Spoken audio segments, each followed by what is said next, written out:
Usually when we talk about enterprise data processing, there's this expectation of, well, this massive invisible infrastructure. Right. It basically feels like a magic trick, honestly. Yeah, exactly. Like you upload your company's most sensitive spreadsheets into a browser and it just kind of disappears into a server farm halfway across the world. Mm-hmm.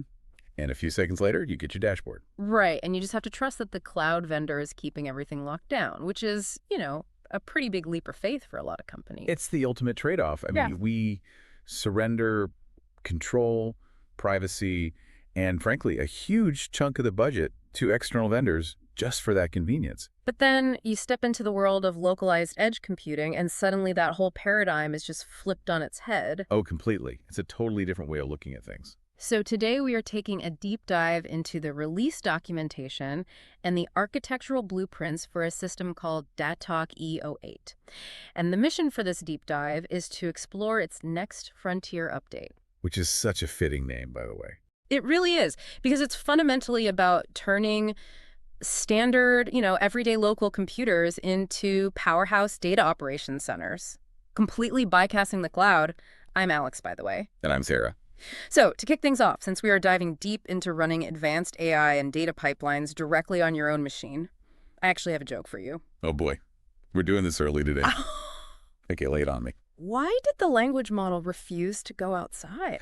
I don't know. Why did it refuse? Because it prefers to stay locally hosted. Wow. I really should have seen that coming. I couldn't resist. Fair enough. But honestly, as cheesy as that is, it perfectly captures the optimism of what we're looking at today. We are literally moving away from rented servers and back to the metal on your desk. You really are. And let's look at the big picture laid out in these specs before we get into all the individual tools. So datok is a premium workspace for ETL extract, transform, load. Right. And it runs entirely locally. When the documentation says browser native, it means there are 0 installations for the core app. None at all. Right. It processes everything right inside your browser tab's sandbox memory, which to me is just wild. The architecture here is what makes this so compelling. Because traditionally, browsers are, well, they're heavily restricted environments. For good reason. Exactly. They don't let a website just randomly read and write files on your C drive for obvious security reasons. But datok leverages something called OPFS. OPFS? Yeah, the Origin Private File System. It essentially creates a highly optimized sandboxed file system within the browser itself. Okay, so what does that mean for the user? Like, where does the data actually go? It means all the physical databases you create, all those SECWI files, are saved directly to your local drive. Yeah. So if you're on a standard Windows machine, for instance, it defaults to a path right in your user directory. Like the documents folder or something. Yeah, exactly. Something like C drive, users, your username, documents, datok. Oh, wow. So you aren't uploading your raw data to a server at all. Not a single byte. You are pointing a web interface at your own local hard drive. That is massive for privacy. I mean, we're talking 0 cloud fees, 0 data leaving your machine, 100% data privacy. Right. You are relying entirely on your own RAM, your own CPU, and your own SSD speeds. The application doesn't put, arbitrary pricing tiers or compute limits on you. Your hardware is literally the only limit. Exactly. Yeah. But that structural shift, it forces a completely different approach to how you actually build data pipelines. Because you're basically acting as your own data engineer in this localized environment, right? Precisely. And the very first challenge you hit when you bring data into that local sandbox is just trying to understand what you're looking at without, crashing your entire system. Oh, right. Because memory management becomes your immediate priority. It has to be. Browsers are designed to isolate tabs so one heavy website doesn't crash your entire operating system. Yeah. And because of that, they impose strict limits on JavaScript heap memory. What kind of limits are we talking about here? Usually it's capped anywhere between 1.5 to 4 gigabytes, depending on the browser you're using. Okay, so imagine you're pulling in a massive Tableau hyperfile or an Alteryx database or just a giant CSV with hundreds of columns and millions of rows. Yeah, we see those all the time. If you try to open that raw file and load all those millions of rows into the interface just to see what the column names are, the browser's just going to panic. Oh, it will immediately panic. It will exceed that 4 gigabyte limit, and the tab will instantly crash. You lose everything. Which introduces the necessity for the first feature we want to talk about, the field info tool. Yes, the field info tool is a lifesaver here. Instead of trying to render the actual data payload, This tool operates purely in the metadata category. Right, so it just scans the source file and exports only the schema. Exactly. I love how this works in practice. It gives you this incredibly clean, simplified table showing just three things. The name of the column, the type of data it holds, and the size. Right. It completely strips away the millions of rows of content and just gives you the skeleton. I look at the field info tool kind of like studying the architectural blueprints of a house before you actually move in. That is a great analogy. Because you wouldn't just blindly walk through the front door in the pitch dark, stumbling around and tripping over furniture just to figure out where the kitchen is. I mean, you could, but it's going to hurt. Right. You study the blueprints first, and field info gives you that blueprint so you know exactly what you're building on. And that structural understanding is completely non-negotiable for the next steps. Because datok uses SQLite under the hood. Which has a dynamic type system. Right. So before you can write a single formula or route a data stream, you need to know definitively if a column is being read as standard text, an integer, a floating point real number, or a binary blob. Because if you guess wrong, your whole pipeline breaks. Exactly.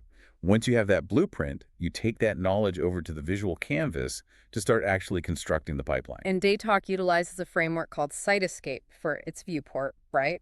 Yeah, Site-Escape. For anyone unfamiliar, it was originally designed for bioinformatics and rendering these massive, complex molecular interaction networks. Oh, wow. So it's built for serious complexity. Oh, it is incredibly robust when it comes to handling complex directional flow graphs. And looking at the architectural blueprints we have in the specs, this canvas really needs that robustness. Definitely. I mean, we are looking at a sample 14-node workflow right now, and things get incredibly complex very fast. You have these green nodes for your source inputs, blue nodes for data conversions, and purple nodes for target outputs. Yeah, it looks like a rainbow wiring diagram. The workflow starts relatively simply with an input data node pulling that local e-commerce sales sample SQLite file. Okay. But then it immediately branches out. One path diverts through a select columns tool, hits a filter, runs a custom formula, sorts the data, summarizes it, and pushes to an output. But that's just one branch. Meanwhile, another path breaks off from the origin, runs through a dedupe tool to remove duplicates, and feeds straight into an AI tool.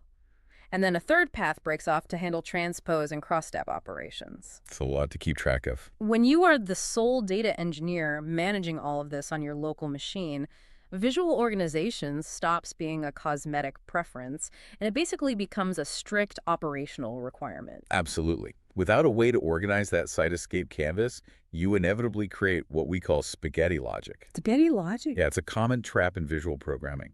The arrows and nodes cross over each other so many times that the workflow becomes an incomprehensible mess. I've definitely built a few of those in my time. We all have. And if you step away from a messy pipeline and come back, say, 3 months later, you will have absolutely no idea what your own logic was doing. To solve that, the developers included binders and comments, which seem pretty straightforward but really powerful. They are. The binder tool is simple but incredibly effective. It literally lets you draw colored background borders around specific groups of nodes. So you could throw like a blue border around your entire data cleansing section. Right, maybe a green border around your AI processing steps, and you just give them clear header text. And the comments tool. Comments function is highly customizable, formatted sticky notes that you drop directly onto the canvas. Oh, that's handy. Yeah, you adjust the font size, pick a color scheme, and write out plain text explanations. You can document exactly why a specific complex filter rule was applied to a specific branch. It transforms this complex, machine-readable pipeline into instantly readable, human-centric visual documentation. That's exactly the goal. So you've studied the blueprint, you've built the house, and you've clearly labeled all the rooms so you don't get lost. The canvas is pristine. Pristine. But the second you try to actually test the data flowing through those pipes, you usually ruin all that beautiful organization. Oh, yeah. Debugging visual programming interfaces has traditionally been a very messy process. Normally, to inspect the data at a specific step in your pipeline, you have to attach a browse tool or like a temporary output node directly to the node you want to check. So you literally have to drag a physical wire across the screen to connect a helper tool. Yep. And if you want to check 5 different steps in your workflow, you're suddenly drawing 5 new helper streams, completely cluttering up the organized canvas you just spent hours color coding with your binders. It defeats the whole purpose. datok addresses this with what they call the monitor tool. And its defining characteristic is that it is completely connectionless. Wait, connectionless. Yeah, when you pull the monitor tool into your environment, you do not connect it to the graph. There are no physical wires. Hold on, I need to question the mechanics of this for a second. Sure. If I am not drawing a physical wire from my data stream into this debugging tool, how is it pulling the data? I mean, in a directional flow graph, data only moves where the pipes tell it to move. How is a connectionless tool reading anything at all? It feels totally counterintuitive at first, I know. But it relies on global cached execution data. Okay, walk me through that. As the datok engine executes your workflow from start to finish, it is temporarily caching snapshots of the data's state at every single node. Oh, I see. So the connectionless monitor tool doesn't sit on the canvas tapping into a wire. It sits underneath the canvas, tapping directly into that global cache. Oh, that makes perfect sense. So it acts more like an omniscient eye looking down at the entire pipeline's memory, rather than a bucket catching water at the end of a single pipe. Precisely. It activates a dedicated monitor tab down in the bottom results panel, sitting right next to the results preview and workflow messages tab. Right. And this enables real-time active debugging across the entire workflow simultaneously. Let's paint a picture of how that actually changes your workflow.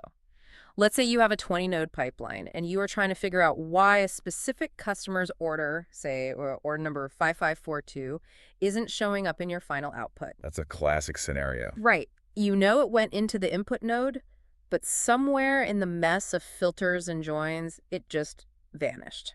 In a traditional setup, you would have to plug in those messy browse tools at every step, rerun the entire pipeline, and manually check each one until you found where the order disappeared. Which takes forever. Exactly.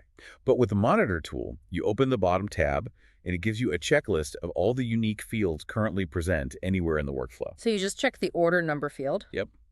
A filter text box expands, and you just type the substring 5542. And then what? Instantly, the monitor searches the execution cache. It performs a case-insensitive match and displays exactly what happened to that specific record at every single active node in the entire workflow. Wait, really? Yes. You don't rerun the pipeline. You don't connect 20 helper streams. It just pulls from the cache in real time. The impact that has on iteration speed is just massive. You rapidly find exactly where a filter dropped the row or where a calculation went wrong, fix the logic, and keep moving. All while maintaining a pristine canvas.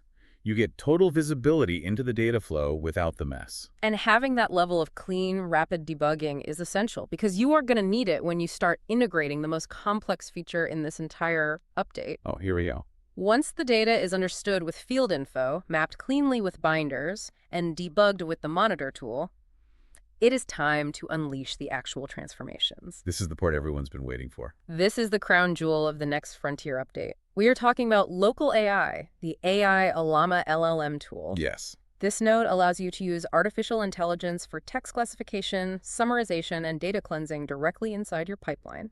And the absolute game changer here is that it runs entirely offline. We cannot overstate how massive this is for enterprise data. By default, this tool is configured to connect to a local Ollama service running on your machine's localhost, specifically on port 11334. So it does not ping an external API. Not at all. Think about the implications of that for industries dealing with highly sensitive information. Like, if you are a hospital dealing with patient records or a financial institution handling transaction histories. You can't use public APIs for that. Right. You cannot legally pipe your raw data into a public API like OpenAI or Anthropic. It's a massive security violation. But with this local integration, the data never leaves your solid-state drive. It completely democratizes capabilities that were previously locked behind massive compliance hurdles and, let's be honest, massive API subscription fees. Yeah, those fees add up fast. Very fast. Here, you get the reasoning engine of an LLM, working for free, completely offline. But, and this is but to achieve that, we have to talk about hardware realism. Ah, right. Because running large language models is incredibly demanding. The model isn't running on a multi-million-dollar cloud server farm anymore. Nope, it's running on the workstation sitting under your desk. And the specs outline 3 distinct hardware tiers to set expectations on what is actually possible. Walk me through those. Well, AI performance locally isn't just about having a fast processor. It is heavily dependent on VRAM video RAM, which is found in dedicated graphics cards. Why VRAM specifically? To perform the massive matrix multiplications required to generate text quickly, an LLM needs to load its entire set of parameters into memory simultaneously. Standard system RAM is often just too slow, and standard CPUs struggle with the parallel processing. Which brings us to Tier 1. This is for standard systems like your typical business laptops with standard CPUs and no dedicated graphics card. Right. If I'm on a regular office laptop, I can't run a massive, highly intelligent model, right? You can't run the massive ones, no. But Tier 1 is still surprisingly capable if you use lightweight models. Like what? You can easily run models like Meta's Llama 3.21b, meaning it has 1 billion parameters, or the 3 billion parameter version. On a standard CPU, these will run fast enough to be useful for basic tasks. Basic tasks like categorizing keywords or identifying languages. Exactly. But if you want to do serious textual analysis like extracting nuanced sentiment from a complex paragraph, you really need to move up to Tier 2. Okay, so Tier 2 covers mid-range systems with dedicated GPUs containing 6 to 8 gigabytes of VRAM. Right. Because you have that dedicated high-bandwidth memory, you can run highly optimized 7 billion parameter models. The documentation specifically hints at Mistral's 7B model here, right? It does. Mistral 7B is incredibly efficient and provides excellent reasoning capabilities for summarization and data extraction. And then for the true power users, there's Tier 3, high-end workstations with GPUs packing 12 to 24 gigabytes of VRAM, or even dual GPU setup. That's where things get really impressive. This is where you load up behemoths like Llama 3 70B. 70 billion parameters? Wow. Yeah. Models in this class legitimately rival commercial cloud APIs in their reasoning power and zero-shot classification abilities. But the mechanics of how you actually apply these models within the pipeline is where the real engineering magic happens. Because it's not just a chat interface. No, it uses dynamic prompt injection. You literally drag the AI Ollama LLM node onto your Cytoscape canvas, and in the configuration panel, you write a prompt template. So you don't just ask it a generic question about the whole data set. You write a targeted template that injects the data from your columns, row by row. Exactly. So for example, you write, classify the sentiment of this review as positive, negative, or neutral, customer review. And you put the column header, customer review, in brackets. That's exactly how it works. When you execute the pipeline, datok iterates through your data set. It takes the first row, grabs the text from the customer review column, injects it into that template, and fires the prompt to the local Ollama model on port 1144. And then it just waits. Yeah, it waits for the AI to generate the response, captures that response, and outputs it into a brand new column. Then it moves to row 2. The sheer scale of automated private data processing this enables is just staggering to me. It's revolutionary for local processing. Imagine having a massive CSV file with 50,000 messy, unstructured customer feedback forms. You set up a datok pipeline that feeds those forms one by one into a 7 billion parameter Mistral model running on your GPU. Right. And you just ask it to extract the core sentiment and list any specific product defects mentioned. It might take an hour, I might take 10 hours, depending on your VRAM and compute power. But the crucial point is that it costs you absolutely nothing in API fees. And your customer data never leaves the room. Never. You just click run, go home for the night, and let your local hardware churn through it.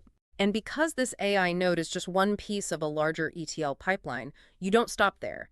You take that brand new AI-generated column, identifying product defects, pass it into a summarize tool to group the data by defect type, and push the final, clean aggregate data straight into a local Squalite database for your analytics team. It is a complete end-to-end data operation, totally untethered from the internet. Yeah. It fundamentally democratizes advanced data engineering. You don't need to ask the IT department for budget approval to ping a cloud AI service anymore. No, you just need a decent computer, your local OPFS environment, and a well-organized canvas. It really shifts the entire philosophy of what a standard workstation is capable of. I mean, think back to that massive, invisible cloud infrastructure we talked about at the very beginning. The servers halfway across the world that we've just been conditioned to rely on. Right. We've treated the cloud as an absolute necessity for heavy lifting for over a decade now. We really have. But if our standard local machines, like the laptops and workstations sitting on our desks right now, are powerful enough to run massive language models, and if software like datok can handle complex, connectionless ETL pipelines entirely offline with zero latency. It makes you wonder. It really does. Are we witnessing the beginning of the end for the cloud era of data processing? Are we returning to a modern, hyper-secure era of edge computing where that magic trick is finally over and you truly own your tools again? It's definitely something to think about the next time you hesitate before uploading a sensitive file to an external vendor. Absolutely. Thanks for taking this deep dive with us.